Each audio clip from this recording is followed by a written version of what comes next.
ரிஷபராசிக்கு ராகு 10ஆம் இடத்துல வராரு, கண்டிப்பா. கேது பாத்தீங்கன்னா 4ஆம் இடத்துல வராங்க. என்ன மாதிரி பலன்கள் தராருங்க? இந்த ரிஷபராசிக்கு 10ஆம் இடத்தில் வரக்கூடிய ராகு ஒரு மிகப்பெரிய பிரம்மாண்டத்தை உருவாக்குவார். ரிஷபராசிக்காரங்க கடந்த 2-2.5 வருட காலங்களாகவே நிறைய கடின முயற்சி பண்ணினாங்க, ரொம்பவுமே உழைத்தார்கள், வியாபாரத்தையும் பண்ணினாங்க, பிசினஸையும் பண்ணினாங்க. எதுலையுமே அவங்க எதிர்பார்த்த அளவுக்கு வளரல, தலையில.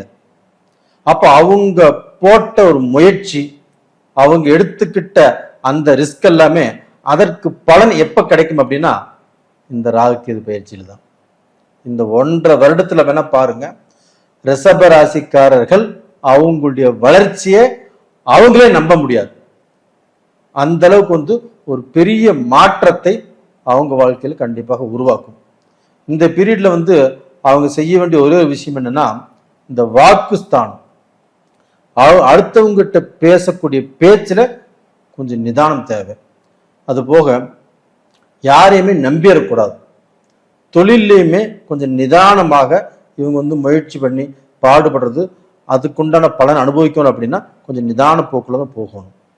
அது போக இவங்களுக்கு ரத்தம் சம்பந்தப்பட்ட பிரச்சனைகள், ரத்தத்துல பிரச்சனைகள், இது மாதிரி நோய்கள், தொற்று நோய்கள் வரக்கூடிய வாய்ப்புகளும் இருக்குது. அப்ப இந்த சமயத்துல அவங்க மருத்துவத்திலையுமே கொஞ்சம் கேர்ஃபுல்லா இருக்கணும்.